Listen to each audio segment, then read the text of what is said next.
Hello, everyone. How are we doing? Yeah, that's better. Can I get everyone to take their seats, please?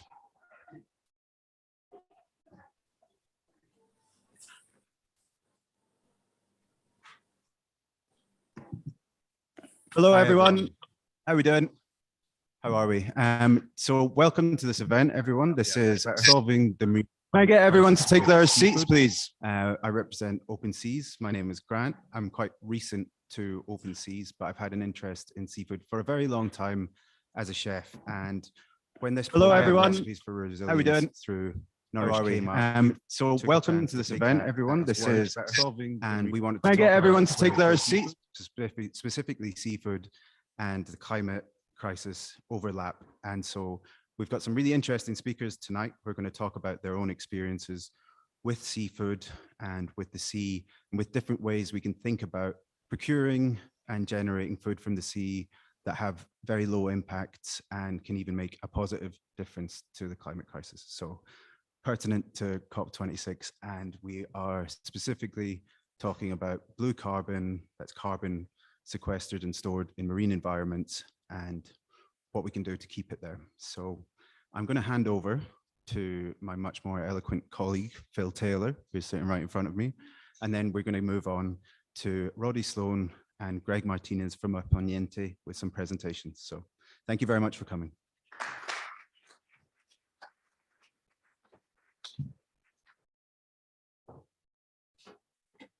Thank you, Grant.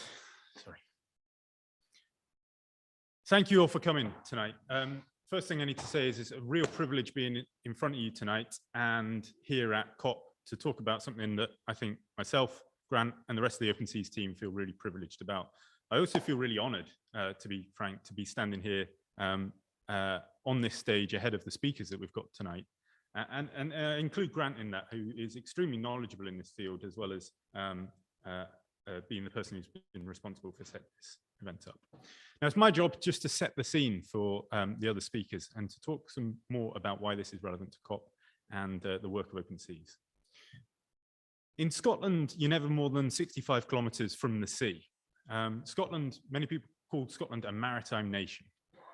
That means a lot of different things to a lot of different people. Here in Glasgow, that means to many people memories of the shipbuilding past. This city built many of the ships which still travel around the seas today. More recently, it's been synonymous with the oil and gas extraction in the North Sea, and hopefully today, going forward, it will be more about the move away from those industries and toward the renewables that replace them. But for me personally, a maritime nation always brings up memories of spending time in, on, and within the sea in Scotland and surrounded by nature, whether that's snorkeling with guillemots and puffins swimming around you, or in a kelp bed surrounded by fish, or those long June evenings when the sun sets really slowly and the air seems to fall onto the sea and you end up with this thick, glassy ocean staring back at you. But that mirror-like ocean, it kind of hides an ecological loss, which many of us don't know of and don't see because it's beneath that water. Scotland's government were obliged to establish something called good environmental status. It basically means a healthy sea by December 2020. They failed that. 15 metrics of indicators which were supposedly to show how well they'd progressed at that, they failed 11. Based on their own research published at the end of last year, they were overfishing 45% of Scotland's fish stocks. A target to end the loss of biogenic reef habitats was failed, with significant or some losses on every habitat type measured. Our seas beneath the surface are akin to overgrazed hillsides or clear-felled forests in many areas. And these are real big problems, but unlike those hillsides, they're not seen by the public and therefore have gone out of sight, out of mind for far too long. The failures against these government commitments, I'm afraid, have almost been echoed by what we've seen at COP negotiations so far. The blah, blah, blah, which is referred to by several campaigners, where very strong words are made by leaders, but not backed up with action or delivery underneath. And many have become quite disheartened, I think, by the outcomes of COP so far. Of course, there's still hope that we can actually see greater change in the coming week. But actually, I felt really positive about the COP experience in Glasgow so far. And that's not been because of the negotiations, I guess in part because I've never really expected that much to come out of those negotiations. It's because of the amount of public support we are seeing at the moment. For me, it's really quite fundamental to see the amount of news coverage and the amount of public support around Scotland, but it seems to me much broader than that too, driving change with a desire, deep desire to move society to a place where we are living in a much better harmony with the natural world around ourselves. Now, I gave an analogy a second ago comparing the losses in our seas with those in land. That analogy is misleading in a number of ways.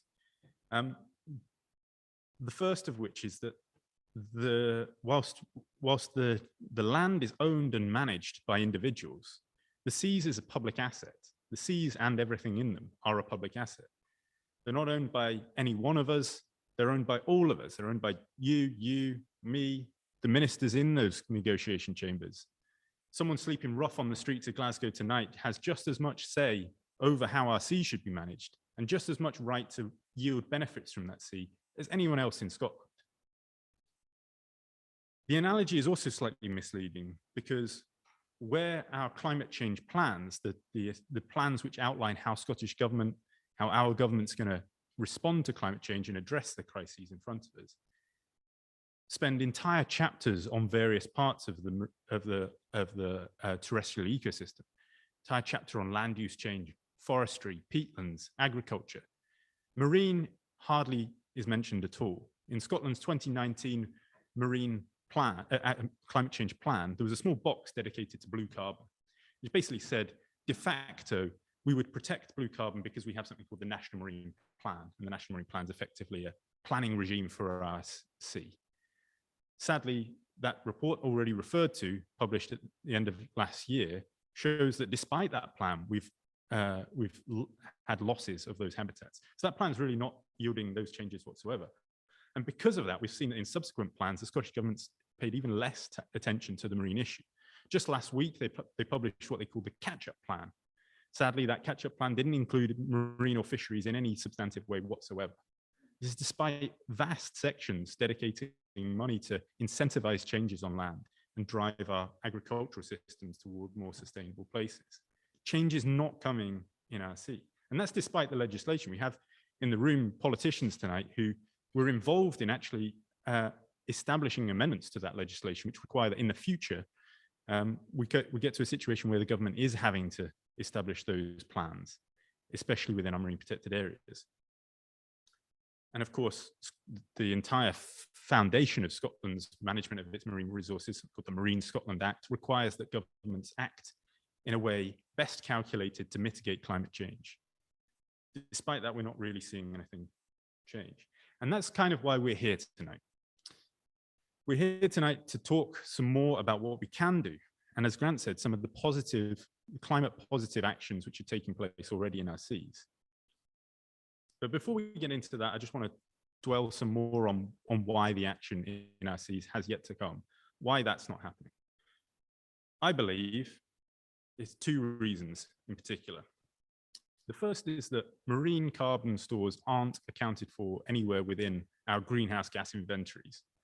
So basically, the calculation of how much emissions are coming from Scotland every year wouldn't account for any change in activities in the sea. The incentive, the dial would not move regardless of what changes happen there. That's something that's basically a technocratic problem. It could be resolved relatively straightforwardly.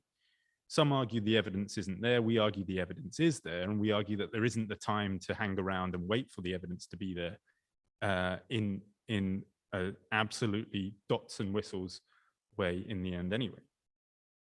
That's something that we're lobbying on, and after COP, we plan to write a letter to the ministers, both in Scotland and at the UK level, and I'll be canvassing you all through the Eventbrite email list after this event to see if you and your networks would be willing to join us in that call for change.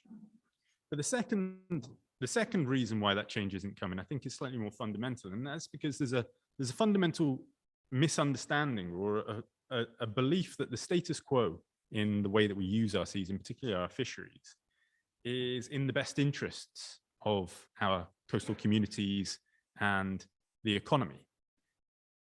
Now, that is at best, in my opinion, misunderstanding the situation, and at worst a fib. We've seen in many cases the options for change, a move to different means, different lower impact forms of fishing in our marine ecosystem would yield greater returns, not least by recovering stocks that are currently dwindling, but also by allowing the ecosystem to recover and other uses to benefit from it. And I'll just give a quick example of mackerel. Mackerel is amongst the lowest, amongst the protein sources available to us all, which have the lowest carbon footprint. It competes in some ways with pulses, because it's so little energy is needed to drive out a short way from a harbor, put some jigging lines down, collect a whole pile of mackerel and bring it home. But at the moment, of North Sea mackerel, more than half of North Sea mackerel quota is given to just 4 companies. Sorry, I meant to say before this, mackerel is overfished in Scotland. So a couple of mackerel stocks in Scotland are currently overfished. And the justification for that is this coastal economy argument that we need that overfishing to balance the environmental good of stopping it, because it sustains coastal economies. It's like I said, misleading and potentially completely a fib. 4 companies are given more than half of the quota for the North Sea mackerel. And actually, if we look at the amount of mackerel caught by Scottish boats, more than half of that is then landed directly abroad, bypassing our food system entirely. 55% is landed directly to foreign ports. It's bypassing our food system, it's bypassing our economy, and it's bypassing us being able to change our diets to lower carbon forms of protein. It's not in our public interest, and it's not yielding the economic returns that are used as the justification for that misallocation. Now, what I want to, as I said, what I'm excited about personally tonight is hearing from people who are doing things differently and coming at this issue from a seafood angle, thinking about how we use the seas to generate food and do so in a climate-friendly way. And I'm really excited about hearing from our speakers and then taking part in our panel this afternoon. But I would just say that what I have taken from the presentation, from the people who are presenting from us already tonight, is that the changes that are possible are not only in the best environmental interests of the country, they're also in the best economic and climatic interests as well. That's all I've got to say for now, until I take part in the panel later, but thank you for your time.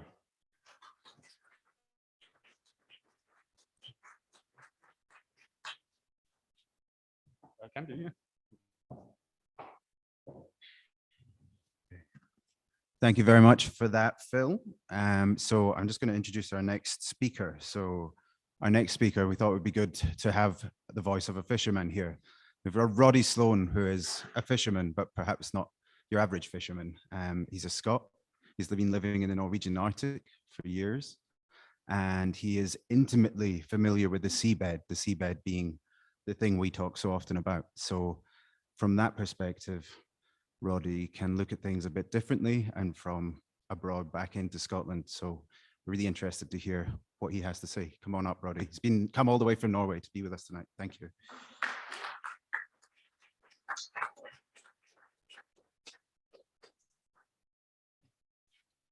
I hate microphones, okay? So if you can't hear me, just say shout louder.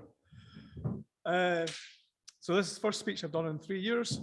It's my first time back home, my other home, in 2.5 years. So it's a big one for me, yeah. I grew up in Dumfries and Galloway. I'm 51 years old now. I feel like I'm 90, but I'm only 51. And I started diving, okay, with the local diving club down there when I was 14. And my first dive was in Ailsa Craig, yeah, and it was a boat dive, and it was fantastic. I kind of fell in love with the sea then, yeah. I kept up my diving. We went to university, failed, that's me.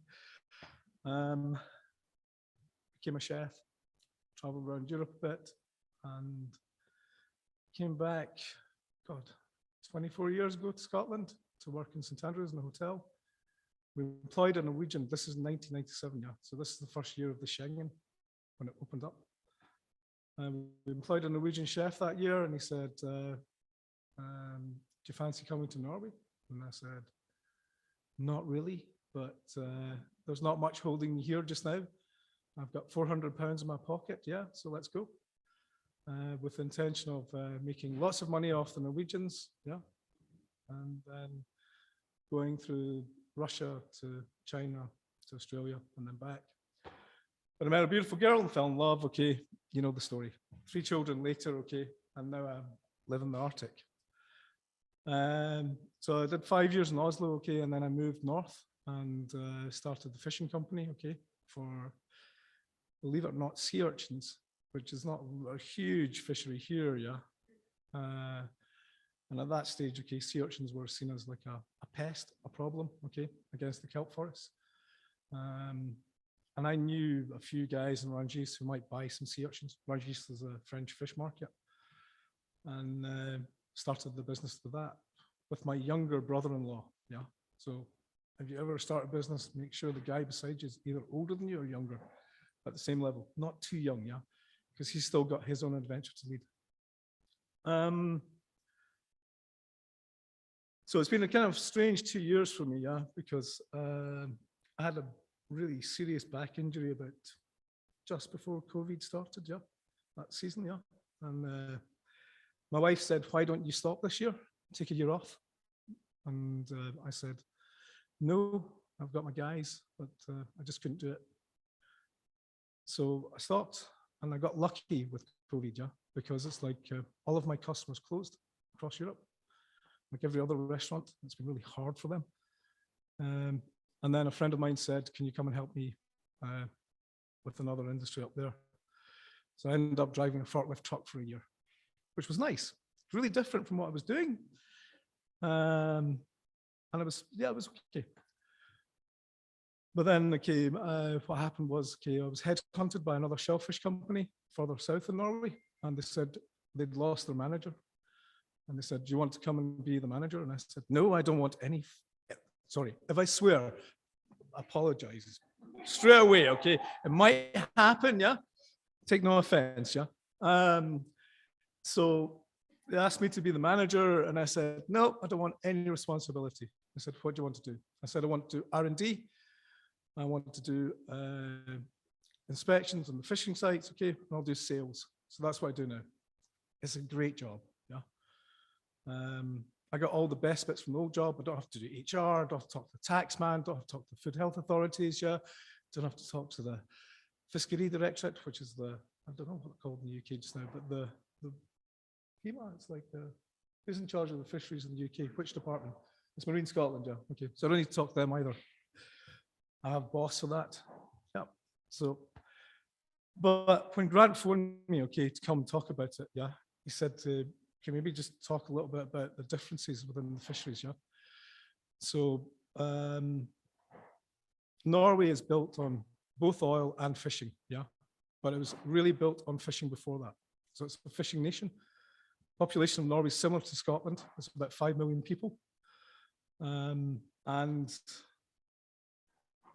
I wouldn't lie, okay, if I said that they're all fishermen, because they always have been fishermen. Yeah.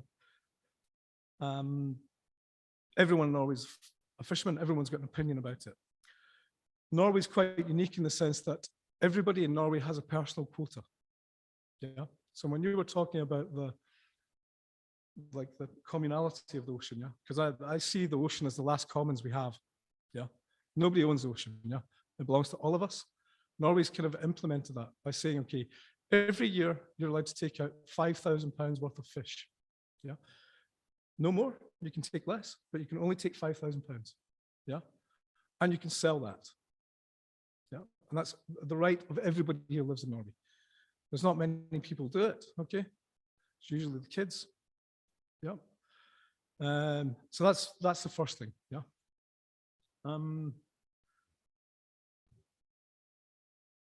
There's another huge difference, okay? It's like we need to think about in geographical terms, okay, between Scottish fisheries against Norwegian fisheries, yeah? So, quick question here, yeah? Okay. Which country has the longest coastline in the world? No, hands, I want hands. Come on, let's get back here. Let's Scottish discipline, yeah? Hands up. Not Norway. Chile's a good one, but you're right, it is Canada. Canada, okay, is the longest coastline in the world. What's number 2? Norway. So we have a kind of a distinct advantage, okay, in that sense. So we have a lot of coastline to work through. Then, okay, we go back to like, okay, number of fishermen. How many fishermen do you have in Scotland, do you know? These are approximate numbers, yeah.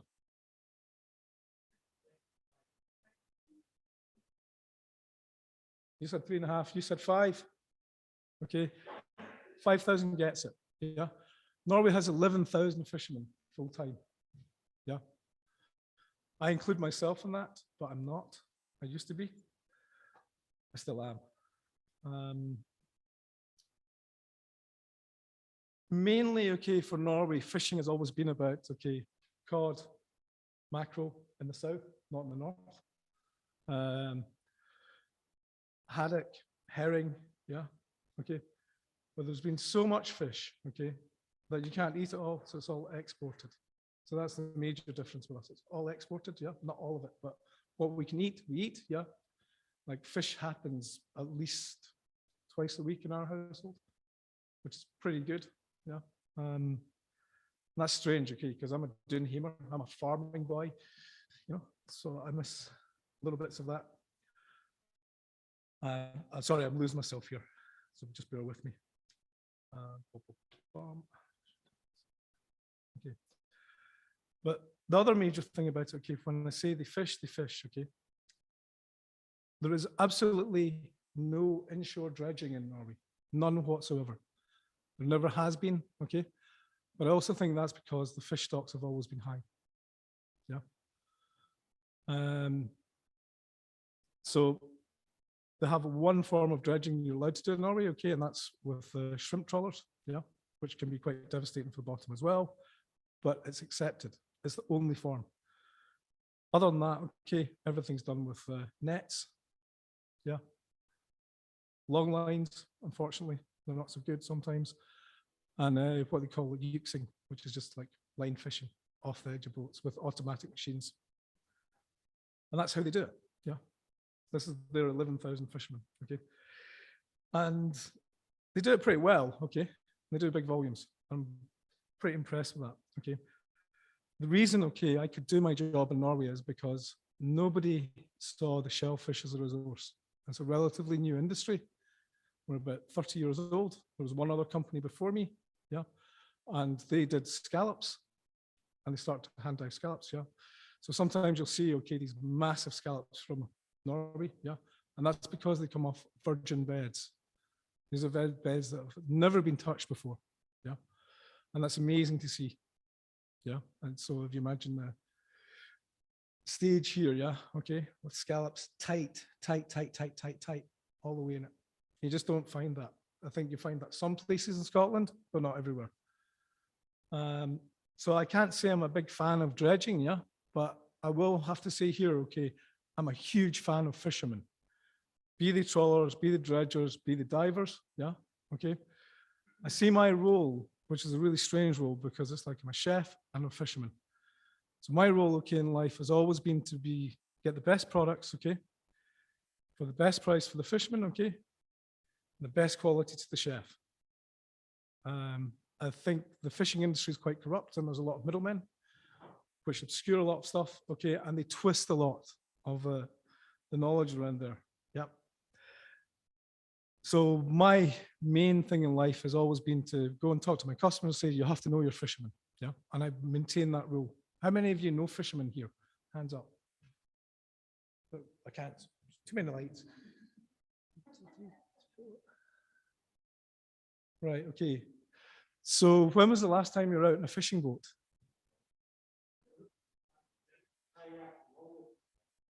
Can't hear you.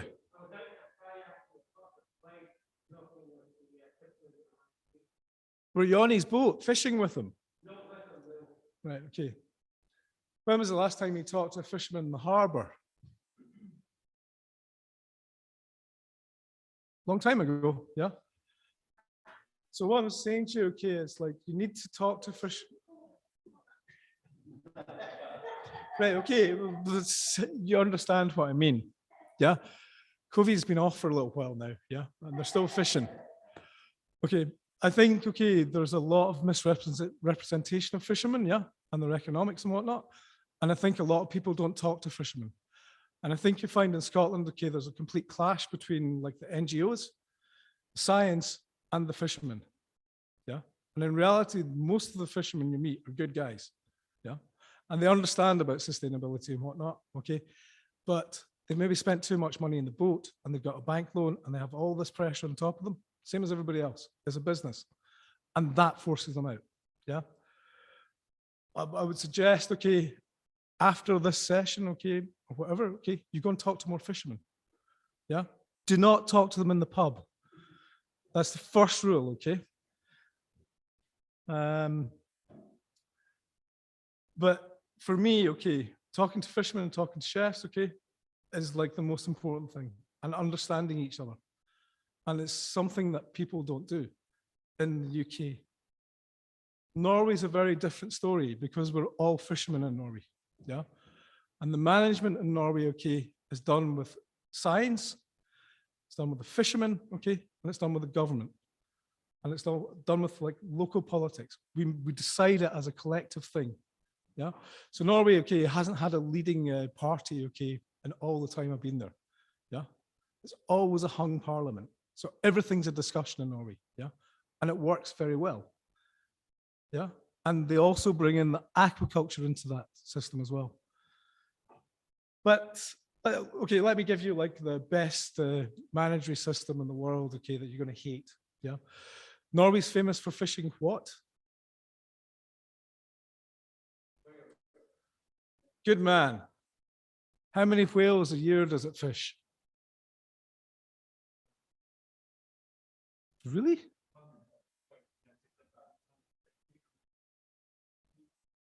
It's minke whale, yeah. So in Norway, okay, there's a quota for 1,200, okay, minke whales per year, yeah. They fish between 400 and 600 every year, okay, and it's flat.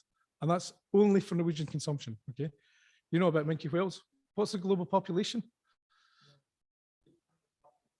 Yeah, so it is. So it's around about 200,000, yeah. If the population changes, okay, and I don't mean in Norway, I mean globally, because they put this into the equation as well, yeah, then there will just the quota. And it's the quota is the money. So that's the thing about it. Where are we going? So that's something to understand about how Norwegians think, yeah? It's like NGOs working with government, working with fishermen, okay? And moving the laws forward, okay? And advancing with it. And stopping it as well. So they put stuff on the red list and they stop the fishery. And it won't just be like the Coast Guard who comes up and stops the boat. It's the guy who's your neighbor will phone the police and say, this guy's illegally fishing this. And it stops. It's a different mentality around it. This is a common that we can't destroy.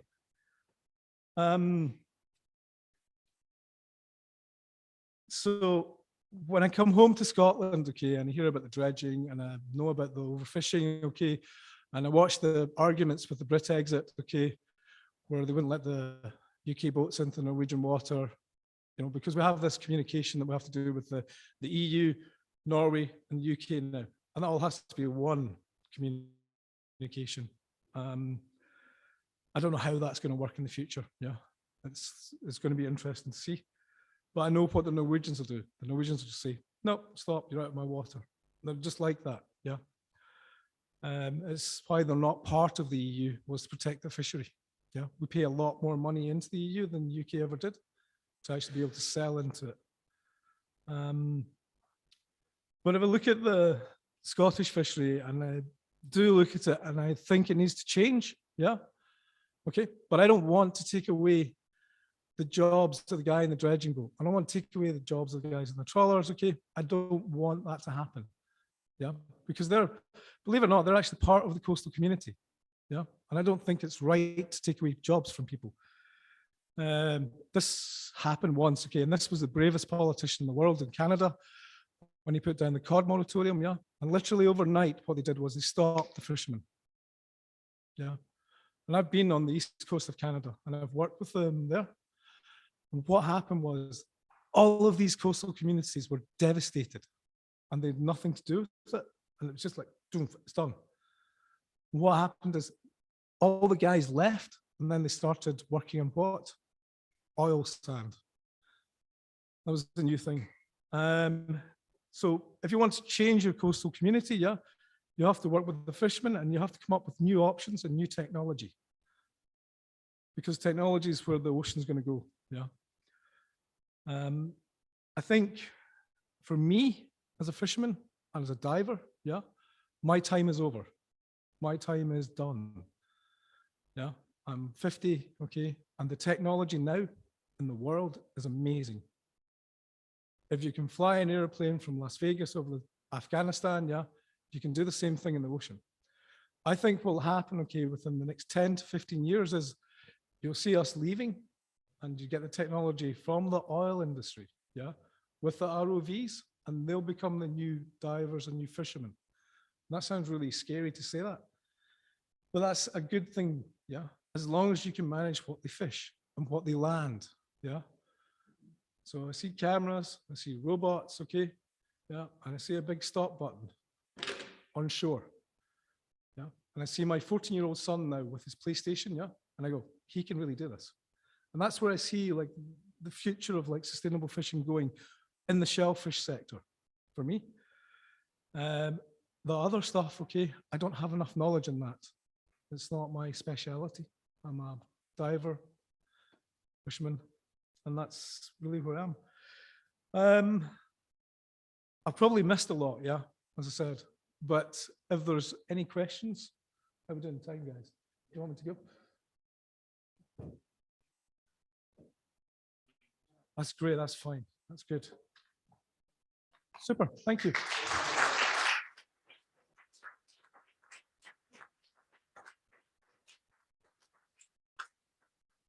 Thank you very much to Roddy there. Some really interesting points and really lots to think about there. So yeah, that was a little bit about overview and comparison of fishing different paradigms. But what we want to talk about next is a little bit about what happens if we completely change the paradigm a little bit and think about things differently and innovate and completely change the way we think about seafood with the products that we actually eat. So we have Greg Martinez, who's sitting in front of me, who's representing restaurant Aponente in Cadiz, and he's going to talk a little bit about the way that they research and develop new products from the sea. So come on up, Greg. Thank you very much.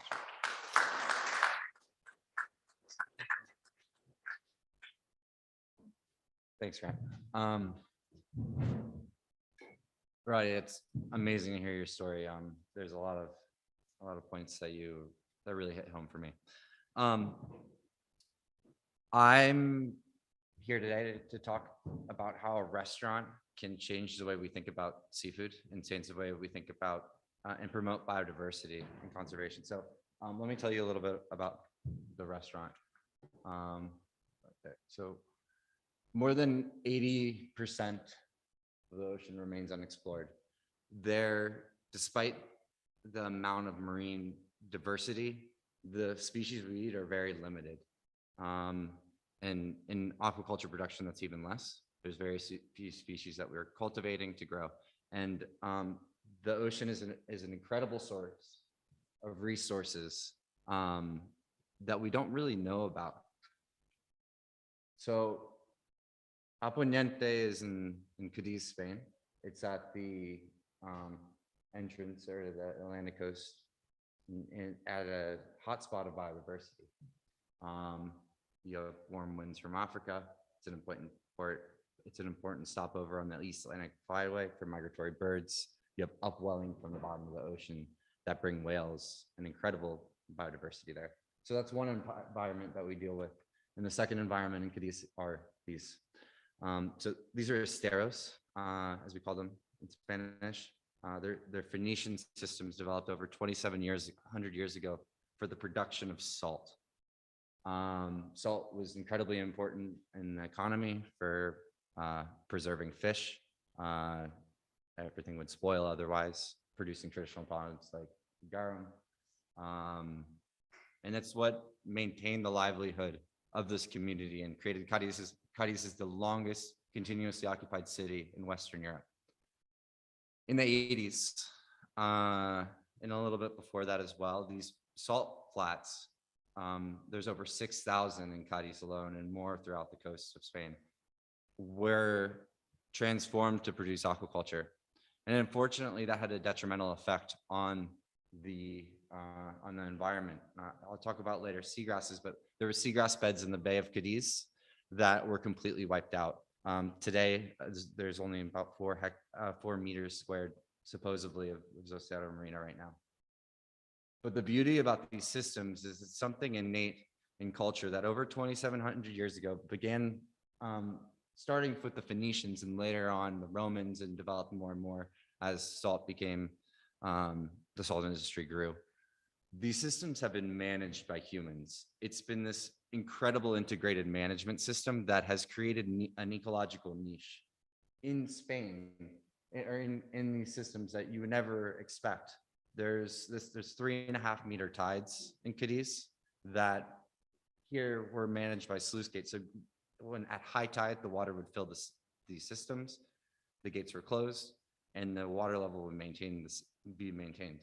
That told birds that they could come and nest without having to worry about the water change, the level change. There's seaweeds that grow there that are extraordinarily interesting that you wouldn't find in other environments. You have all these microbes that live in the soil that provide life for the rest of the trophic level. So what does a restaurant have to do about this? This is the alchemical symbol for salt. And the name Aponiente is actually the name of the winds that come from Africa to Cadiz. And it's so cultural. When I first arrived there, I remember going out on the street, and you had to take all your laundry, and when the Poniente comes, the wind from the south, because it's so windy. Anyway, the alchemical symbol for salt. Salt is inherent in the name. It's the restaurant Aponiente, so it's so important, the culture of salt, and we try to reflect that in the restaurant, and through that, our most important environment is the water, the marine environment. So since opening its doors in 2007, Aponiente has tried and worked tirelessly to conserve the environment that it's literally sitting on top of. This is the Tidal Mill that we're in. It's from the 19th century. It's the largest in Southern Europe. It was abandoned up until 5 years ago. It was a slum, waste dump. The roof was falling in.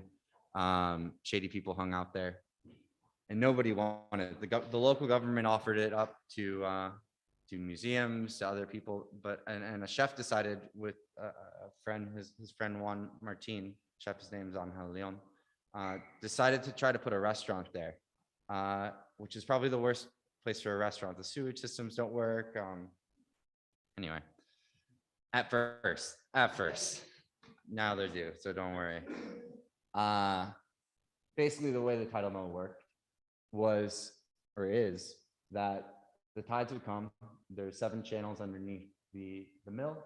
It would be held in a holding tank behind the mill, and then at high tide, the water would be released, and you would grind flour and salt, and it would be exported in the port. It's a port city after all, where it is.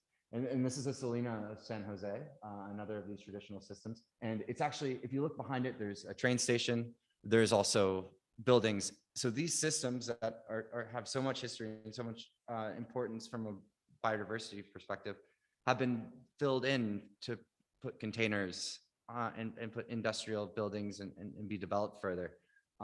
So this is one of the last remaining areas. And fortunately, we've been working with the local government to preserve this. So it's a little bit of the story about the restaurant itself.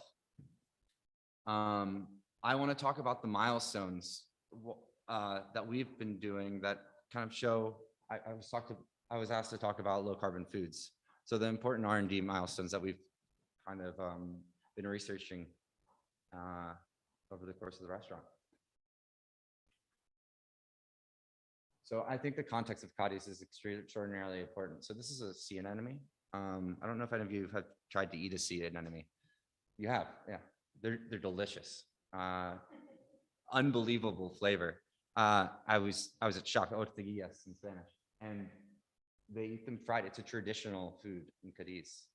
I've never considered eating. I've never met another culture that this is typical. It's a moray eel that's hand selected. It's dived for. When we cook it, it has a texture of cochinita pibil, which is a really crunchy skin. They're hand selected.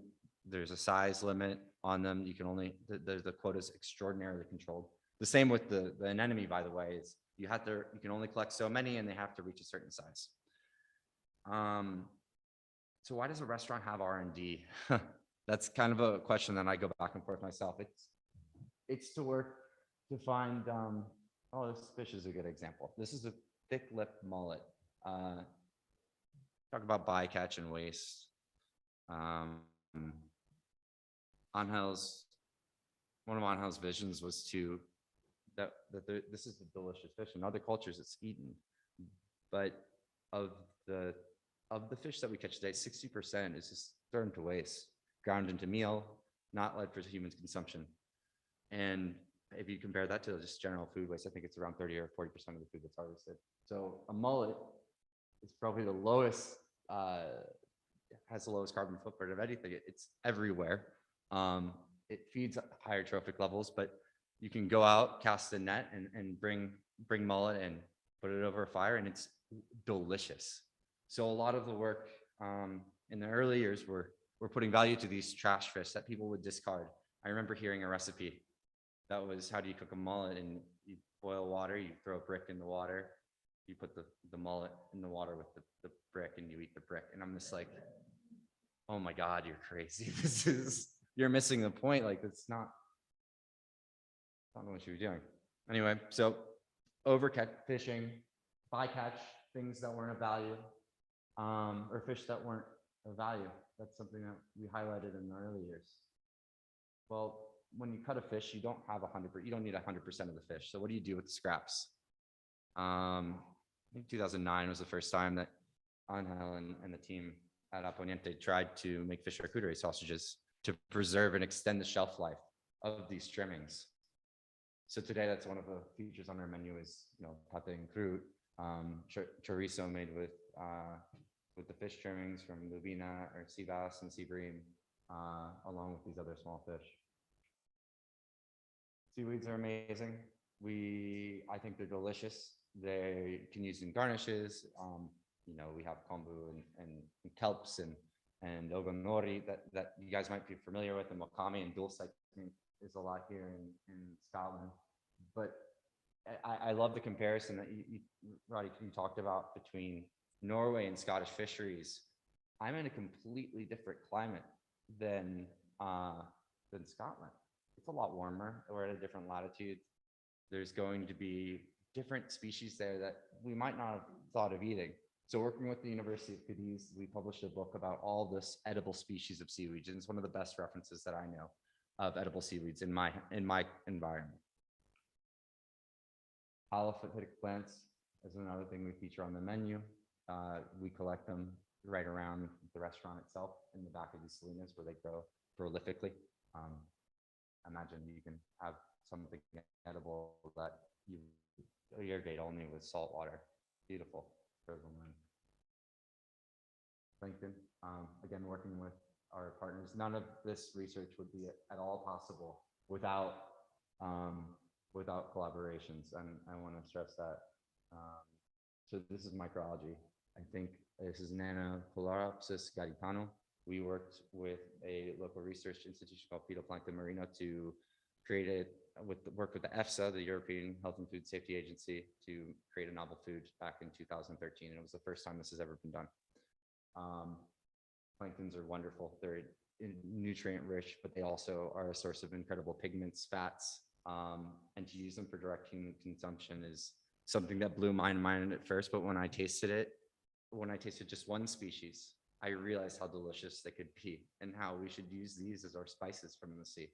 So finding that substitute for your spice pantry by just looking right next door.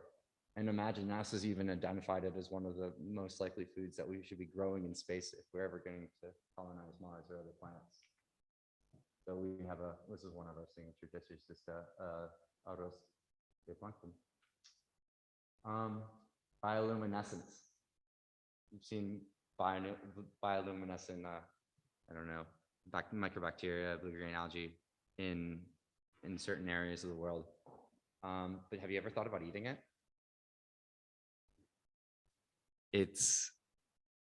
There's a crab species called the sea firefly that's prolific and abundant in Japan that have basically an enzymatic reaction that creates light.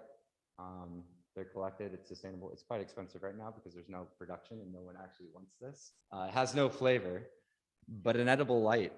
Gastronomy isn't just experience about flavor, but there's so many other aspects of it. Visually is certainly one of them. Rupia, this is a seagrass that's extraordinarily abundant in Cadiz and the Esteros. It covers a lot of marine vegetation and it's harvested extraordinarily sustainably. There's so much biomass that you don't want to do with. It washes up in fishermen's lines and things like that. We create a honey out of it by breaking down the sugars, reducing it sufficiently, and concentrating it into this. Another way to use a plant as a type of marine biomass that can taste delicious on the plate. By the way, none of the fish, we don't serve anything like salmon or tuna on the menu. I know, because we want to gather from around our environment. All of the food we're looking in Cadiz. And as much as I do love salmon, there's something beautiful about only eating from about 100 miles or from the restaurant and using the biodiversity. Like I said, so much is unknown and we just have to look into it. So that brings me here, and this is probably the most exciting portion for me and something that I'm extraordinarily passionate about. This is the largest meadow of Zostera marina in the Eastern Pacific. It's in a Ramsar site that's protected in the Sea of Cortez in the Bay of California. On the west coast of Mexico, there's an indigenous group called the Comcac that live and have an intimate knowledge of the botany of the region. Seagrasses are marine plants that have moved back into the ocean and produce seeds. They're flowering incredibly in their evolutionary history. They moved from the sea onto land and then back into the sea. So they produce these extraordinary seeds. In 5 years ago, Angel Leon went to Juan Martin, the biologist at Aponente, and my coworker, to show them this article. And he's like, have you ever worked with seagrasses before? He's a national park manager there and an intimate friend. And showed them this article from 1989 about an indigenous Bermuda Comcac, the same one that live on the shores of this site, saying that they used seagrass seeds as a staple crop, that it was so important that March was actually named the moon that they harvest seagrass seeds in their own language, of course. They make dolls out of it. So he was like, okay, yeah, I've worked with it before, but I've never imagined actually eating it. I've never thought about tasting. So we found a way to get a sample of some seagrass seeds and see what they tasted like.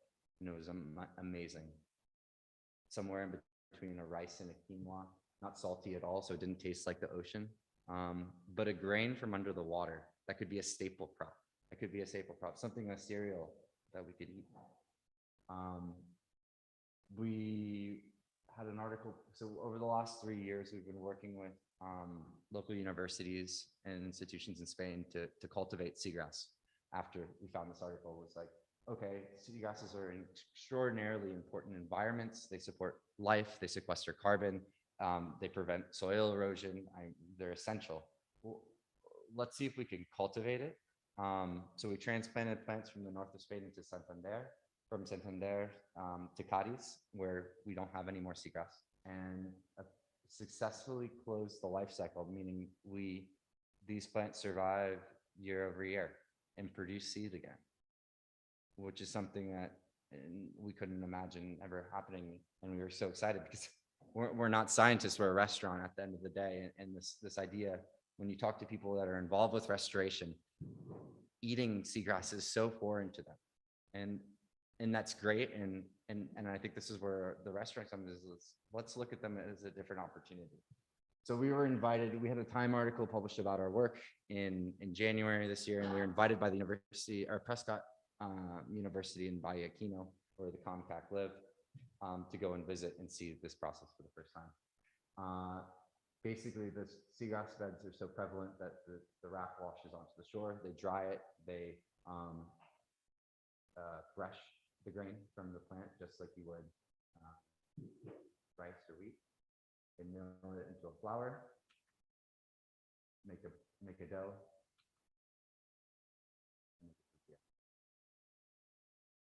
and some other types of breads and soups and things like that. So we went and told them about our project and how we were so honored to be there.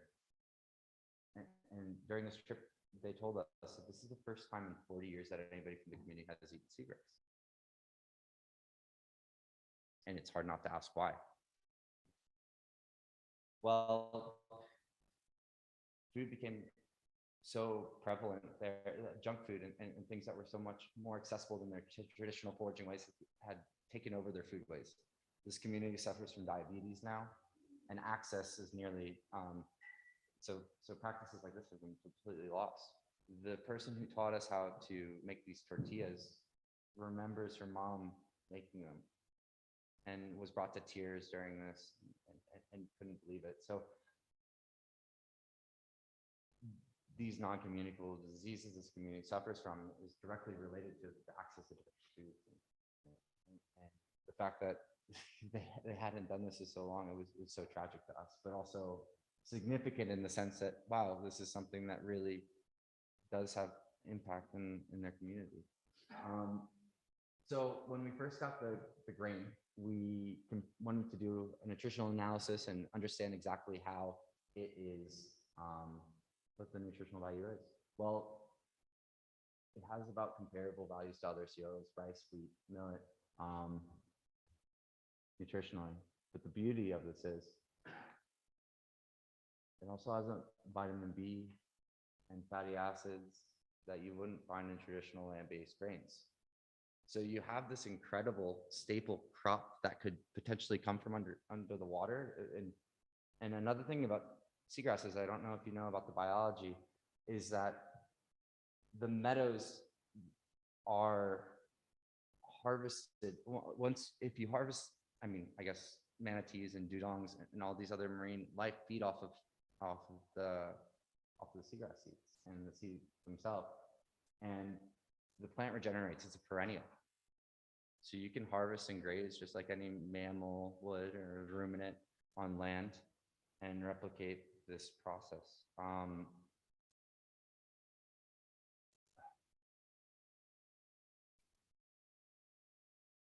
They made us these dolls, they made us a family. And it was a gift. The whole family, this is again, one of the first times this community has done this in 40 years. We brought it back to Spain, our health fusion this year. And I never saw him cry before. He's invested his personal, last 4 or 5 years into just this project. And this was a real moment for all of us. I was in the room with him and 3 other people. And we knew this was something that's going to have a long future and can really benefit the world as a future sustainable food source. So seagrass is a perennial. You can harvest it without affecting the beds itself. But why harvest seagrass? Why not let the animals just naturally continue to graze on it and leave it be and work on restoring different meadows? Well, seagrass restoration is extraordinarily expensive. 60% of the beds have been lost globally over the last 60 years. And these projects aren't sustainable. People are looking into carbon funds or carbon protocoling, the sequestration, but it's complicated and there needs to be a lot of science and work still to develop. But imagine another funding mechanism for seagrass restorations. Our priority at the restaurant isn't the seeds itself, but it is supporting the biodiversity and the continual, and the growth of these seagrass beds. So on how you can see seagrass beds are 5 times more productive than tropical rainforests in terms of sequestration. You can harvest the top and the soil carbon. The majority of carbon actually stays in the soil itself. So harvesting the top has negligible impact on the potential sequestration. This there, marina, the species that we've been working with, is the most abundant. It has a regular seed production every year, but through the northern hemisphere, you can technically cultivate it on any coast possible. So on how being a dreamer, because he really is. He looks at the world at a different perspective than anybody. Wanted to cultivate this because you can't restore seagrasses at scale at the moment. The technology doesn't exist. It's extraordinarily expensive. But imagine developing the technology and helping it through agriculture, looking from a different perspective, not only at conservation, but at restoration and developing, a system to replenish and farming and giving the tools to other people and supporting local communities through the growth. So now we're working with universities and institutions in Spain, in the UK, in the US to scale the production. This is on the right-hand side is our cultivo farm, seagrass farm. And on the left is a wild meadow. Technically, you could harvest a wild meadow without actually impacting that, gather the seeds, germinate them and replant and continue to replenish and frankly cultivate and grow these meadows. So I want to leave you with a picture that inspired me when I first started. Unfortunately, the quality is not too good here, but this is Cadiz. Cadiz suffers from 40% unemployment. I told you it's one of the longest continuously habitated cities in Western Europe. It's 40% unemployment. It's because there's no jobs there. We're around one of the top aquacultural institutes in all of Europe. And yet people who graduate from this university end up going and working cashier jobs and underpaying jobs that they have real opportunity to. 5,000 hectares of Salinas esteros that I talked about in the beginning that were developed by the Phoenicians remain abandoned. So it's not only about seagrass, but it's all the other sorts of species that we haven't been looking at for having gastronomic potential that really could bring back life to this area, maintain these important stopovers for migratory birds, generate livelihoods and encourage people to stay in this beautiful habitat and beautiful city that they are. So I leave you with this. A restaurant should be, has the ability to be the voice for biodiversity and the protections of our ecosystems. And I think we should be working together with the scientific community. That's what we do at Apuñente to continue protecting our coast. Thanks.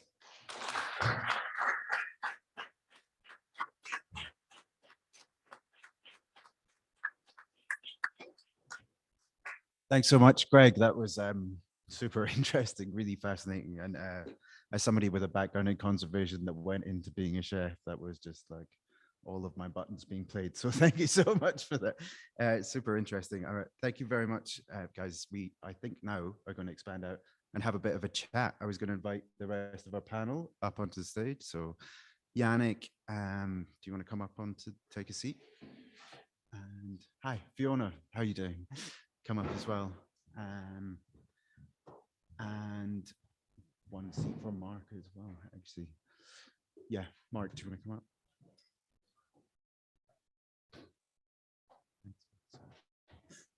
Yeah.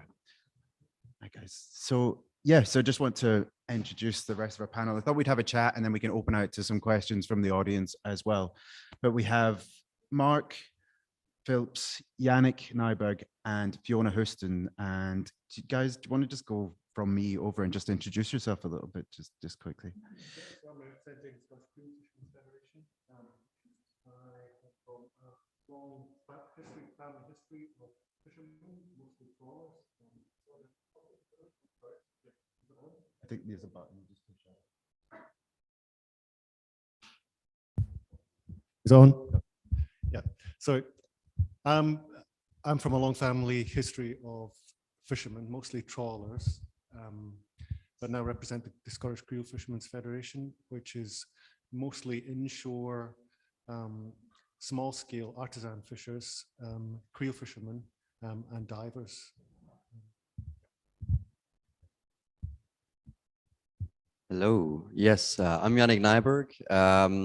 4 years ago, I was finishing up a law degree in Aberdeen, and I came across a video similar to what Greg was showing, where people had turned the desert green using seawater by growing blue or blue-green ecosystems. So we started Seawater Solutions, a Glasgow-based company.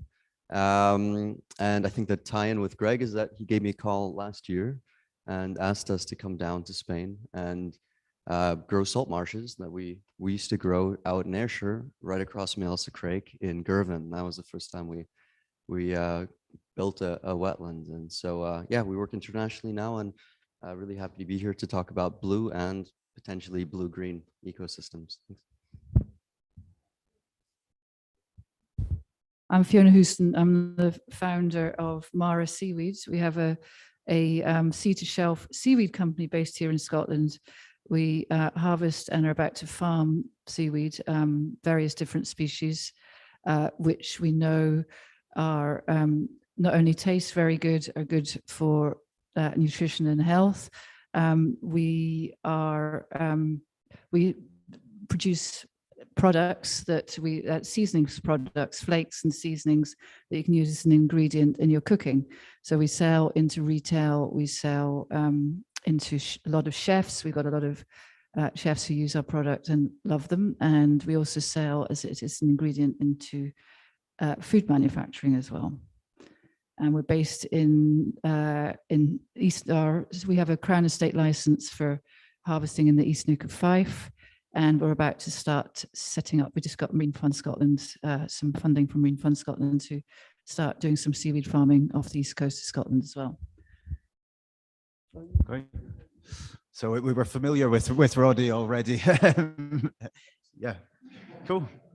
So I just wanted to start with a pretty simple question for whoever wants to step up to it. But like, how do you see the future of seafood in Scotland? Do you think we'll see some of these sort of innovations that we talked about tonight incorporated into diet? Do you think people want to change the way they think about seafood? Do you think there's a market for it? And just what do you think we can do to develop that idea within Scotland? So I guess, Fiona? I'd like to, well, we are actually on the menu at COP26. So that is showing that, so you know, it's early days. You know, we've put a lot of, it's 10 years since I started thinking about getting seaweed onto the menu every day. And it finally feels that we're starting to get to a tipping point where consumers like all of you in the audience are actually making sustainability a choice that they make when they spend their money, which I think makes a difference. I think we've got a long way to go, but I think it's starting. Yeah, anybody else want to comment on that? Yeah, sure. I think there's some really great case studies in Scotland. For instance, in the Isle of Skye, which is famous for, I think, also marine fisheries. There's a whole movement around transitioning away from, farmed salmon. It's an organization called Climavore, and they've been hugely successful in transitioning that to really shellfish and trash fish in that sense. So I think there's a growing movement there, and I think we're seeing that. Jamie Oliver, I think 8 years ago or so, cooked with samphire. Now you can see it in Tesco. So I think things are really moving in Scotland in the right direction for sure. And I think you've just put a whole bunch of samphire into Govan graving docks. Is that correct, Jeff? That's right. I mean, this is why I look like I do. We are building a blue, basically blue ecology, blue-green ecology in Govan, right across from COP26. Feel free to come along. It's called Blue Green Glasgow. You can find it at bluegreenglasgow.org, but basically building a blue salt marsh to grow samphire and some other marine plants. So feel free to come along as well. Some events this weekend, but yeah, free samphire for anyone. Amazing. And some seaweed. I think somebody put some in today. So there's the, but not as good as yours though. For sure. Seaweed in the cloud. Yeah, Mark, do you have any thoughts as coming from a long line of fishermen? Yeah, I think, yes, there's a huge market potential for new products and new ways of dealing with things that maybe were traditional foods in the past as well. The difficulty there is upscaling, and how do you bring that to a scale where the market potential can be exploited. But also, there's a huge potential for fishing more sustainably. I mean, so much of our food comes from unsustainable sources and needs to be transitioned away from that. So protecting jobs as much as we possibly can, but transitioning towards more sustainable, low impact fisheries, and fisheries that are local to the communities that are exploiting the sea, and not huge boats coming in and taking these products away from the communities, so that we can sustain our communities as well as our diets into the future, really. Yeah, fantastic. I think that's good. And on that point, I think it's really interesting because you saw a difference during COVID where you could actually eat our local seafood, because all of our seafood goes straight out the door to Spain and gets enjoyed on the menus in Spain and France, and we don't get to eat it, and that is criminal. So yeah, your question was about, is there a market for new products and how we deal with that?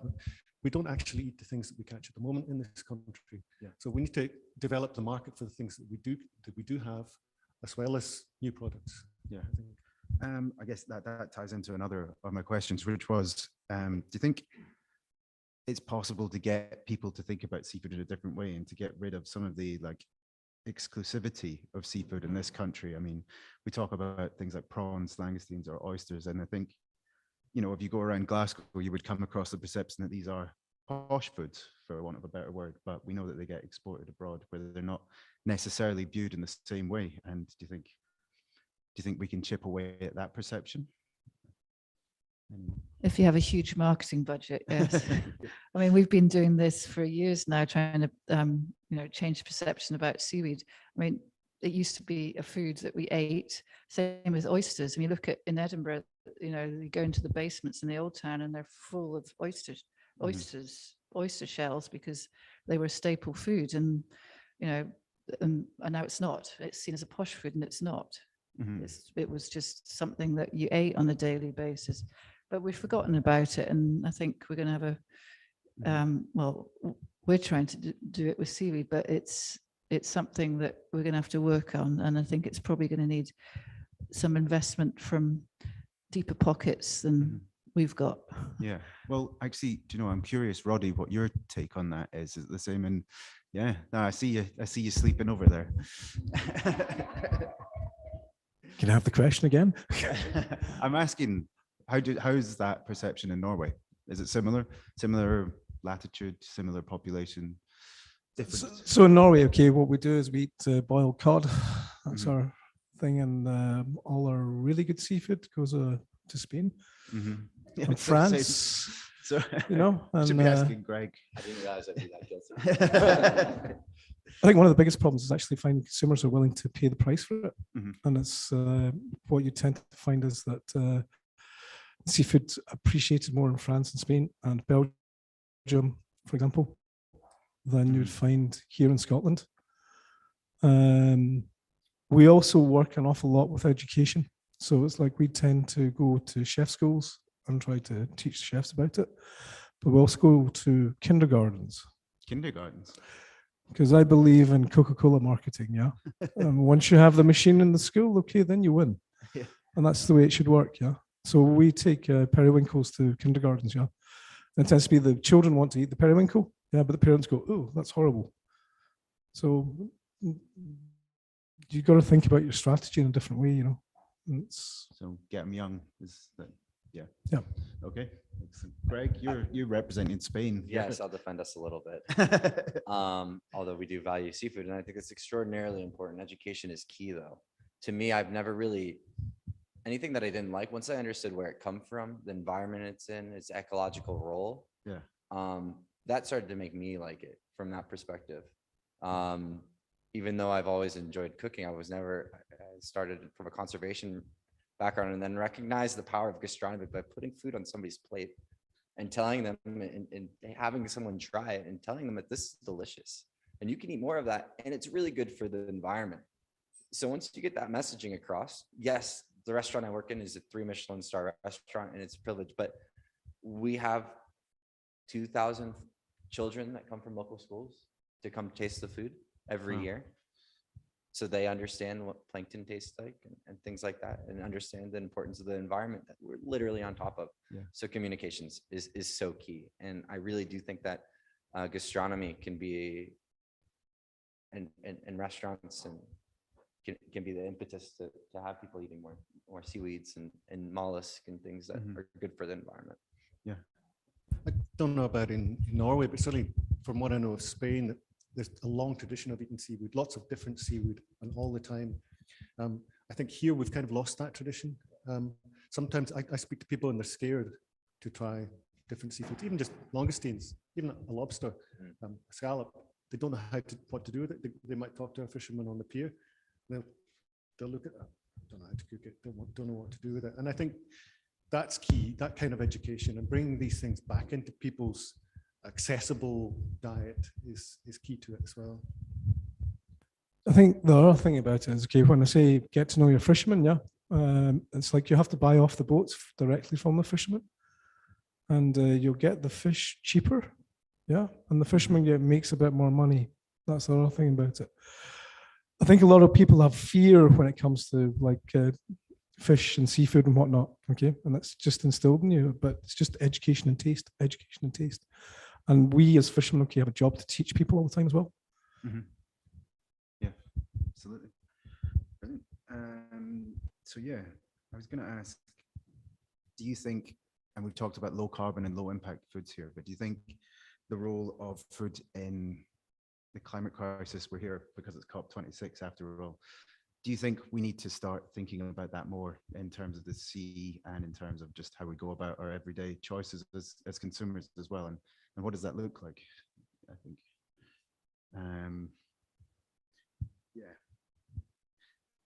especially with projects like yourself, Yannick, do you think that there's ways that we can transform a little bit about the way we do the sea and the coast as well as systems of food production? Yeah, absolutely. I mean, there's the aquaculture and there's a fishery angle, but I think there's also the ecological angle. Of course, what Greg and I drank the seaweed Kool-Aid about a year ago. Greg and I are trying to actually launch the world's first seagrass farm currently in Spain. But looking at how do we sustainably harvest from the ocean and actually regenerate areas. And in Scotland, there's a really interesting project here in Arran. There's a no-catch zone as well, which is done by Coast. And it's a good example as well. But I mean, that solves one issue, but the regeneration and the productivity of that coastline, that's really what we're after. And I think that's what we need to promote. Seaweed is a fantastic one. Projects in Namibia as well, a whole stretches of coastline that are regenerated through seaweed, which creates ecology, which creates life, but also is productive for us. So when we're looking at our coastlines, salt marshes, mangroves, seaweed forests, and just not looking at them as a restoration project, but looking at them as a productive agricultural ecology, that for us, I think is the most important thing. And building the marketability around these products. That is, I think that's where the magic happens, and that's what a lot of people struggle with. So Samphire, you know, great, but you need another 100 Jamie Olivers to cook with that, and you need a good supply chain. So it's very difficult. And the same is going to happen with seagrass, but having people like Angel Leon, the 3 Michelin star chef, pioneer that is you know, at least what needs to happen. But it's very market-based commercial marketing effort that takes years. It's interesting. We've looked at seagrass as well. I mean, obviously, it's not doable at scale yet. It will be in the future. Seaweed is now, with a bit of investment behind it. You know, what's incredible is you can start farming seaweed and it's infinitely scalable as long as you've got marine licenses to put another farming unit in, and it has zero impact on the rest of the ocean users because works as a nursery for fish. As long as you work with the local fishing community to know that where the seaweed farms are, I think it's actually a win-win. And what we're seeing is, you know, because you've got in seaweed's case, you've got a sustainability aspect to it that I think customers are more and more making consumer choices based on the carbon impact or the climate impact of the foods that they eat. So, you know, another talk I was at today, it was talking about, well, how does that happen? And, you know, the menu at COP26 we're on has got a wee icon next to it about what the carbon footprint of that dish is. And I think you're going to see that on food packaging as well. So I think it will be driven. I think you've got the next generation of younger consumers who are making those choices much more than people my age were. And I think that's just going to continue to escalate, hopefully. Cool. Great. Yeah, I guess part of that was in there, but do you think the hospitality industry has a big role to play in this as well? Do you think, what is the role of restaurants like Aponiente or like your customers, Roddy? Do you think they have a role in influencing the way that people think about seafood, or is that just for the top? Their job is just to pay me, man. That's it. So I can. No, I know, okay, because it's like I've worked with Noma since 2008, and I know the impact that has on all products. Yeah, and I've seen that effect actually happen in Denmark. Okay, where Denmark switched to going all organic. Yeah, on the farming side and whatnot. Okay, the sourcing. Okay, and the fish, for example. Yeah, I have to do all of that for them beforehand. Yeah, they have to see it all the way through. It makes a huge difference, you know, when you have like that sort of restaurant working with you. They're not all like that. Don't tell the other customers I said that. But there's like, you have to, so what I do within my role is actually audit the restaurants as well. So I audit my fishermen, but I also audit my customers. Yeah.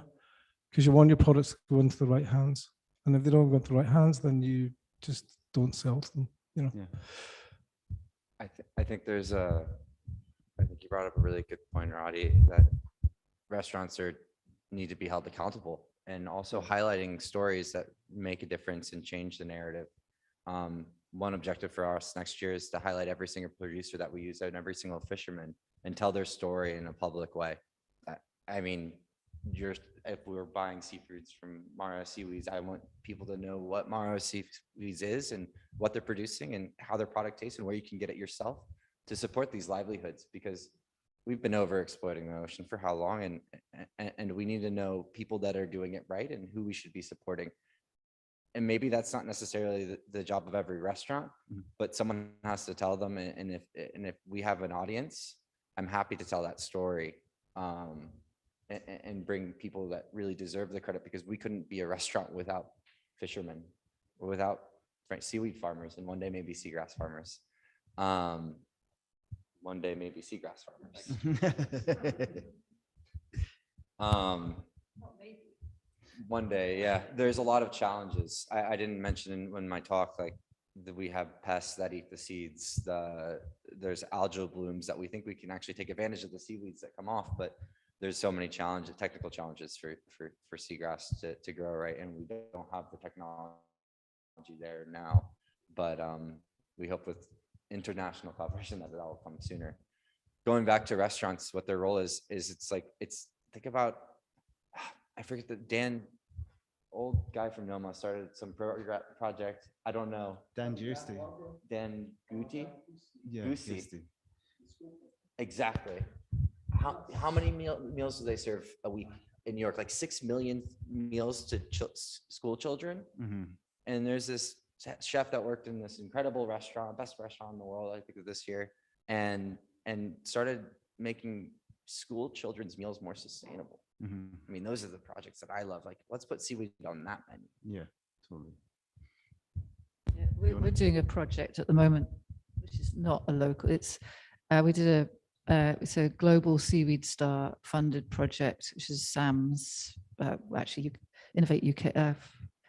Anyway, UK funding, and we're doing a project in Madagascar, and it's to take the seaweed growing around the coastline and farmed around the coastline of Madagascar, and all of the seaweed goes to Cargill.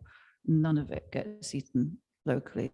So it's the very early days, it's just a pilot program, but we're working with 2 Scottish charities, one Feedback Madagascar and Mary's Meals, and they're feeding 100,000 school children in Madagascar, their school lunches. So what we're doing is, the point of it is to get seaweed just as a powder ground up and put into their meal programs to increase the nutritional value of what they're eating.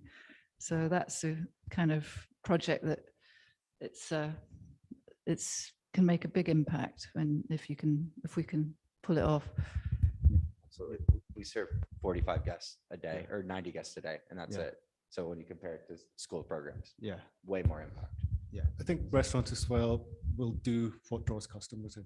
Restaurants want customers, basically, and if they can provide something attractive to their customer base, then they're going to do that more positively. So the customers as well can ask in restaurants, what is the carbon footprint of what you're doing here? Was that scallop caught using dredge? Is it creel caught that you're serving here?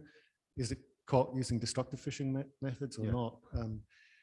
And if they can say yes, then the customer will stay and eat. And if not, then maybe they'll go elsewhere. So there's a customer-restaurant relationship as well that needs to be developed, both sides. Yeah, absolutely. Excellent. Sorry. I've also got to say the other thing that we do that's really different from everybody else's, we have an open book. Yeah. So it's like we expect you to come and visit us as well. Yeah. And see what we're doing. Yeah. And so we don't want to hide anything at all. And this is like a very, at the beginning for me as a Scots guy, it was a very scary thing to do. Yeah, I'm used to this closed society. Yeah.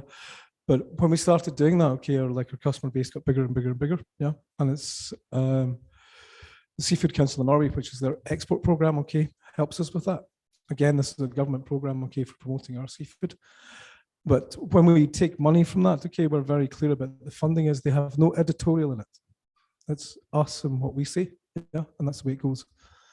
So over the years, I've had so many chefs through, and the minute you put the chefs in the water, they suddenly understand. And if you take them to -15 in the Arctic, and it's dark, and say, now I'm going to go and dive for your shellfish, and that's why it costs so much, they understand, Yeah, very fair point. I'll sign up. Yeah.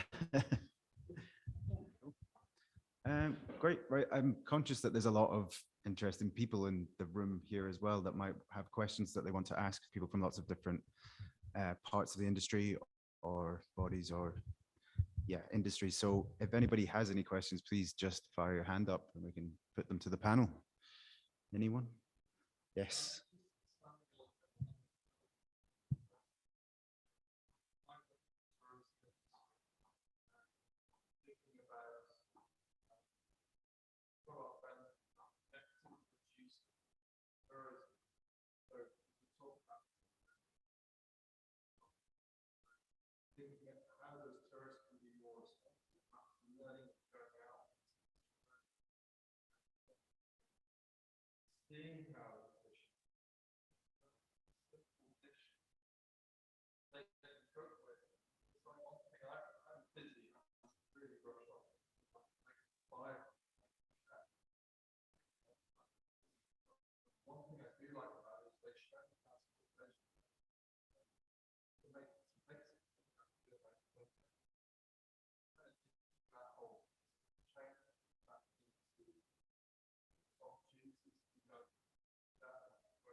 So, okay, my small village is now a tourist village. I hate it. Yeah. But it's so for 3 months of the year, okay, we get lots of tourists. Yeah. And they've opened another 2 restaurants. Okay. And for a long time, okay, we've done this thing where we take our chefs out onto the beach, because the beach to me is the encyclopedia. Yeah. It tells me exactly what's in that ocean, okay, what's in that sea, yeah. And if you take somebody, okay, to the beach, yeah, you can teach them about that ocean all the way through. Yeah, and that's a really good place to start, yeah. But you have to learn about your own beach first of all. Come north, we can give you a course.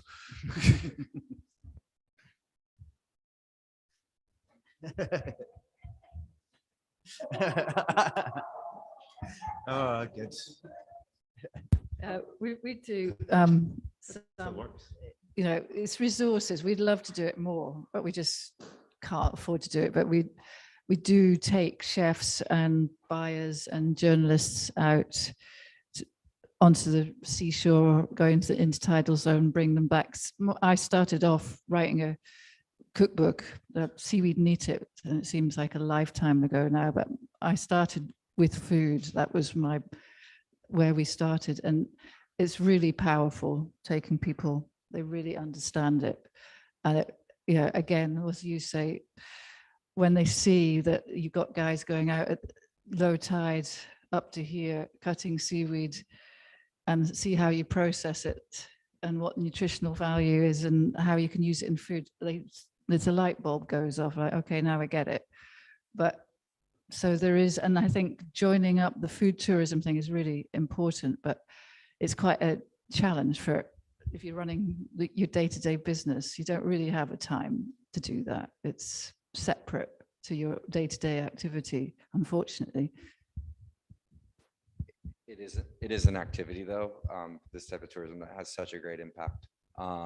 If producers are able to dedicate or have some sort of staff and people have the willingness to pay to go visit these sites. I mean, for me, that's my favorite part of what I get to do is go meet fishermen and talk to them honestly, about what kind of problems there are and what they're selling and what kind of practices and what we should be paying attention to.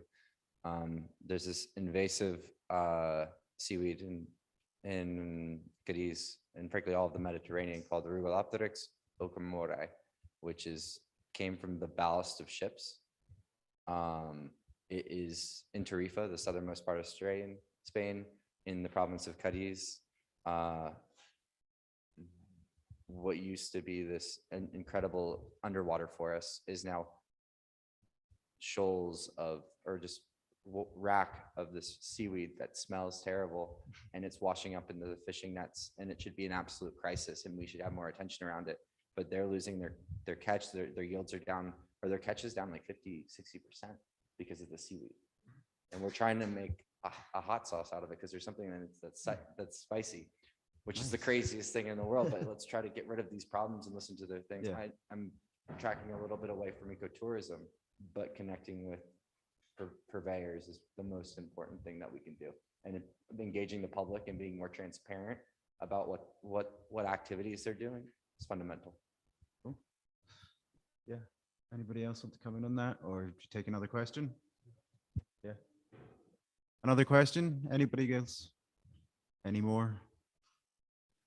Hi, just at the back there.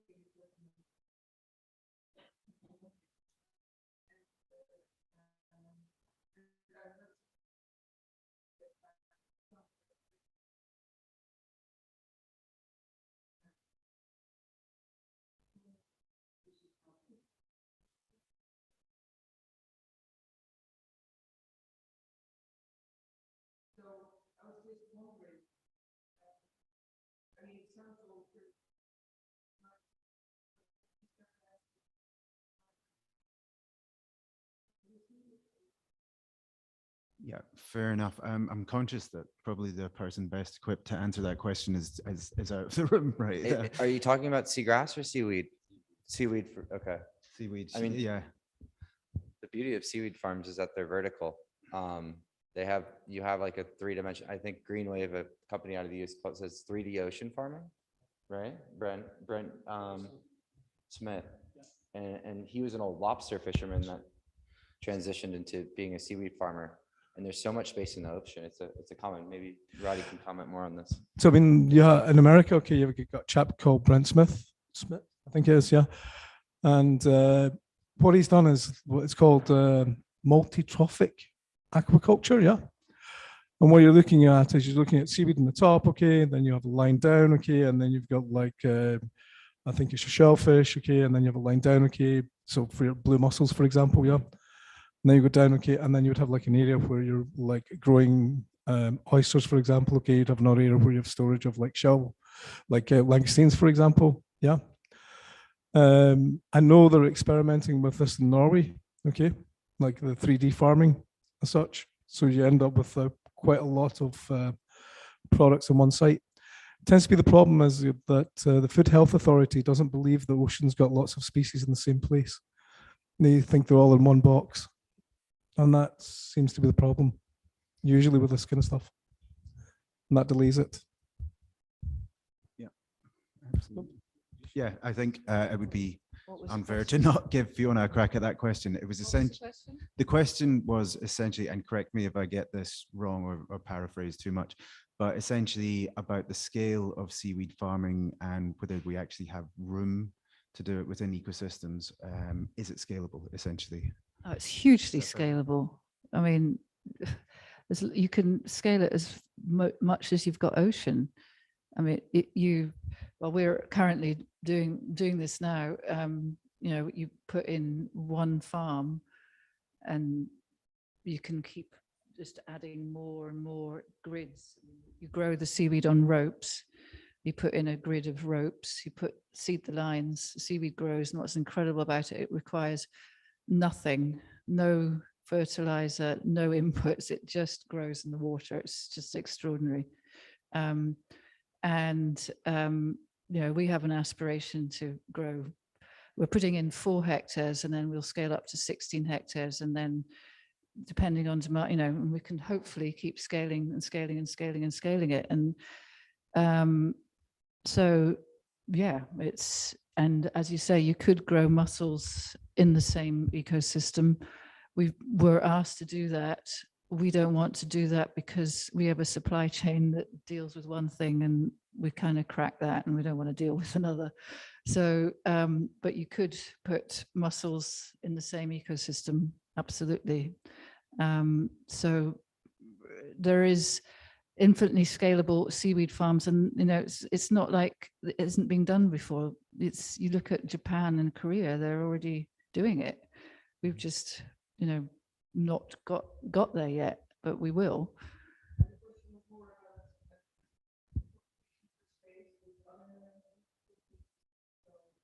Like what?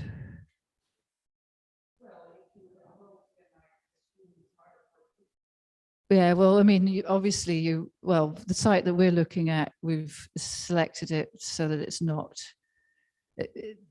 in the same, really in the same area. It's not in a place where you would normally do have creeling. It's further out. It's not on shipping, you know, there's obviously site selection is important. So obviously we're not going to put the farms where there's massive competition for space. But there's a lot of ocean out there that's is free and not necessarily being, you know, we're not going to be out in the open sea where there's trawling space, and we're not in the inshore waters where they're doing, you know, creeling. So it's sort of in sort of inshore waters, but you can site select where you're not competing for space.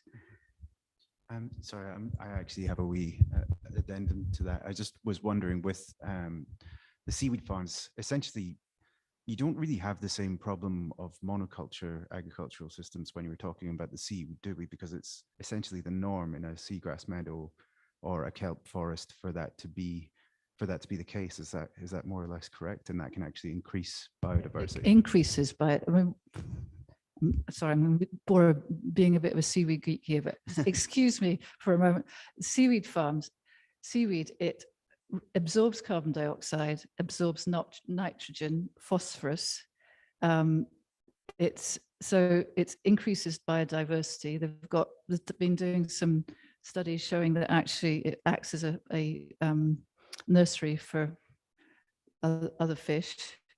So what's not to love? I mean, it's not a monoculture in the same way of salmon farming or anything, because it's actually adding to the ocean. It acts as bioremediates and deacidifies the ocean, increases biodiversity and absorbs carbon.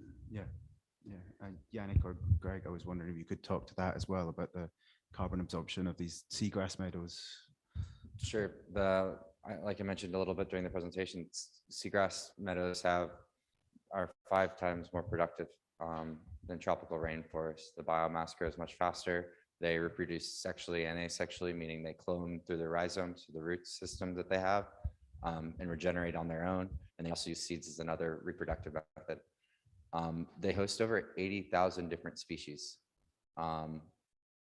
meaning that distinct species all use seagrass as spawning grounds or use it for their entire life. That's extraordinary when you think of biodiversity and marine ecosystems. These same fisheries, when seagrass meadows aren't there, usually you can see declining fisheries related to declining seagrass meadows.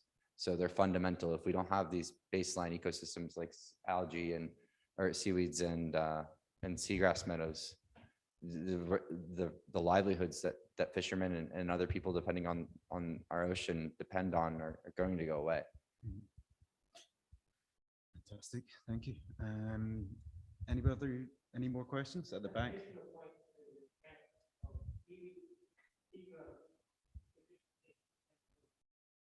Oh wow. Exactly.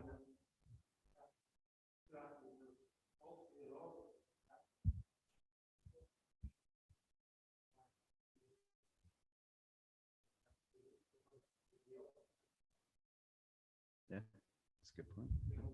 I think another really good point about seaweeds is coastal erosion mitigation. When we see the seaweed on our shores, it's actually a good thing. Piles and piles of seaweed, they reduce erosion by a tremendous amount. So historical harvesting of seaweeds off the coast of Scotland and has actually contributed to a huge amount of coastal erosion. So there's I think an unlimited amount of benefits to seaweeds that beyond food and ecology as well. Cool. Awesome. Yeah, sorry. Phil, did you want to ask this? Sorry to ask a question. You've raised the issue of marketing.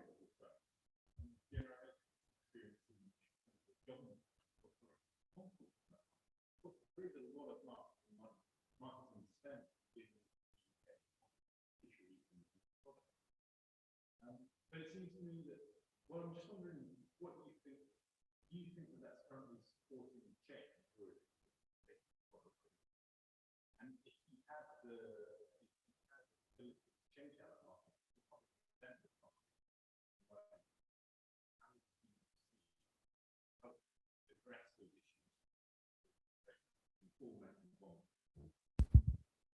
It's quite interesting. My new marketing manager is sitting in the back there, and she used to be marketing manager for Seafood Scotland, so she knows this issue very well. Seafood has not. Seafood Scotland is funded by a levy off the fishing boat, which you probably know. So seaweed was not. I kept saying, but seaweeds are seafood. Why can't we get no? So there's been no public money gone into marketing seaweed at all. Anything that's been done has been done by us, not just us, but I've done a lot of it. We just got some Marine Fund Scotland funding, which is fantastic. It's the first time I think the seaweeds ever got any of that Marine Fund Scotland money. but we couldn't spend it on marketing. No, it doesn't. So I'm like, hang on a minute, you want to grow the seafood sector and more sustainably, but we're not allowed, we can spend it on boats and processing and farming, but we're not allowed to spend it on marketing, which doesn't really make much sense to me. Sorry, were you gonna? It's the same for sea urchins, and it was the same for me in the very beginning. There was no support from the government or anything in Norway. And innovation, okay, is a very deep process and it takes a long time. And you just need to lobby. Yeah, that's the only way to get around it. Agreed. There's some in the EU, at least in Spain, there's some barriers of entry for cultivating new species and consuming them. And I'm having to go and take so many different, get so many permissions, which is a lot of my time to do that. And I don't know, I think there should be more promotion of activities trying to farm new species that wouldn't be typically there, and removing political barriers. So lobbying seems like where I would put it as well. Fair enough. Yeah. Cool. Pam, I think you had a question there.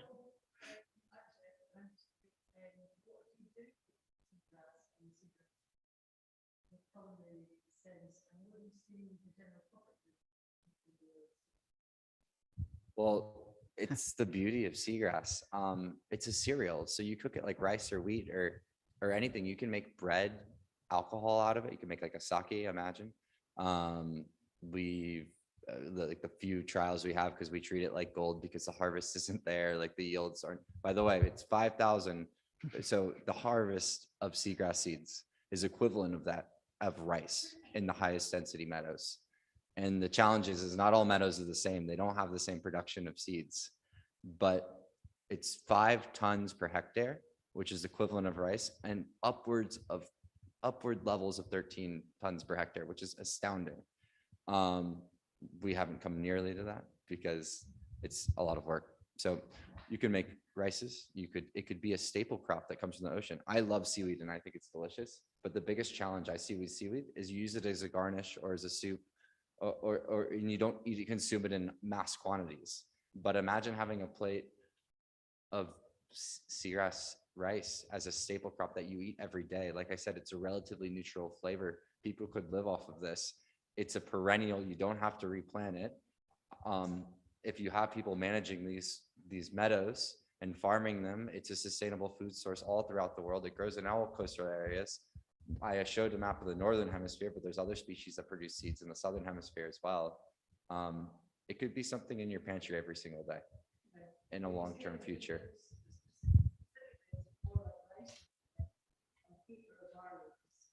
Somewhere between rice and quinoa. It has like I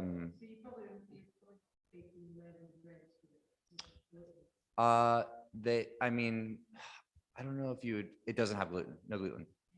No, it doesn't have the same protein structure, which is a good thing from when you're thinking from an allergy perspective, and for the gluten-free movement. But like movement, that's not movement.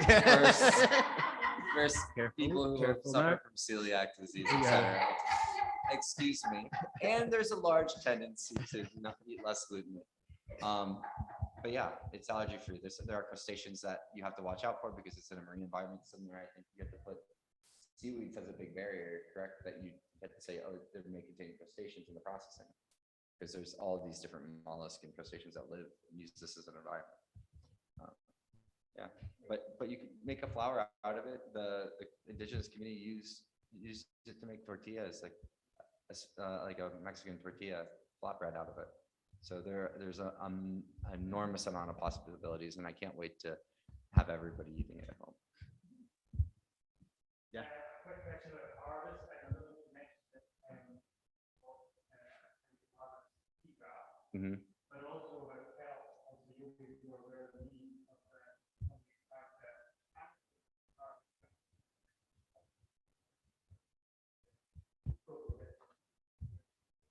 do you stop or private maybe you should dispute or in wrong way, harvest them incorrectly, imagine feedback and literally throw them in the fire or out to get seed. How do you stop that? Well, the application that you're talking about, which I got heavily involved with dealing with the fallout of that. It didn't get through planning, so it stopped. And it actually, the law in Scotland is currently, the status quo is mechanical harvesting of kelp is not allowed. And I think that the lobbying, the public outcry against that application was so strong. I don't think politicians are going to touch it with a barge pole. I really don't. The unintended consequence of that, unfortunately, is that all these politicians are now scared of seaweed in general because they think that there's some. So we've had to do quite a lot of education on the fact, no, seaweed is really good. And, you know, if you harvest it, you can harvest it in the wild incredibly sustainably. It's just like coppicing trees or anything, and it actually increases the regrowth of the plant, et cetera, et cetera. So it's, yeah, but I don't think so. As if, well, I can only talk about what we've Scotland here. I don't know about Spain or anywhere else, or Norway, but Crown Estate and Nature Scot are pretty on it with the applications that they're allowing, and you have to have a sustainable business plan to be allowed to go through the licensing process. So as long as the leadership within Crown Estate are as good as they are now, I think hopefully we'll be okay. You can't, at the moment, there is no ability in seaweed for a vast buying up of the seabed in order to bank it. I don't think they're going to allow that. There is already a little bit of that happening, certainly up in Skye and Lancashire, where I'm from. A lot of the bays and small harbour areas have been booked, if you like, with applications to Marine Scotland and to the Crown Estate for, yeah, some of them have. Regarding seagrass, the largest restoration project in the world has been in the Chesapeake Bay or the Virginia Coastal Reserve in Virginia. It's an ongoing project with the collaboration with the University of Virginia. Karen McGlathery and Robert Orth are the two lead scientists on it. We've worked very closely to. The biggest challenge of scaling seagrass restoration is actually collecting the seeds. The technology exists. They've trialed different things like mechanical harvesters, drones. I think there's a drone this year of various size and scale. The harvesting that they've done, basically what you do is you go over the top section of the biomass and cut off the reproductive shoots, kind of like mowing your lawn, imagine at a controlled depth. So you're not going into the roots, but you're instead cutting them above ground biomass where the seeds are. Basically at one point in their maturation during the year, they all of a sudden start producing seeds. It's really cool. It's like a complete metamorphosis of the blade.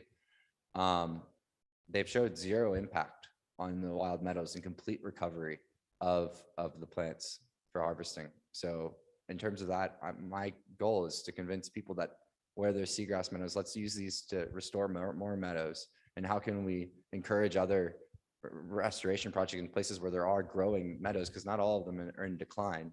The donor meadow that we have been transplanting from is actually shown growth over the last 15 years, which is a remarkable finding. I think the paper is coming out very soon regarding that. So harvesting doesn't really have an impact. And frankly, it mimics a natural process that other grazing marine mammals would do. Okay, we're almost at time. So yeah, one more question. Okay.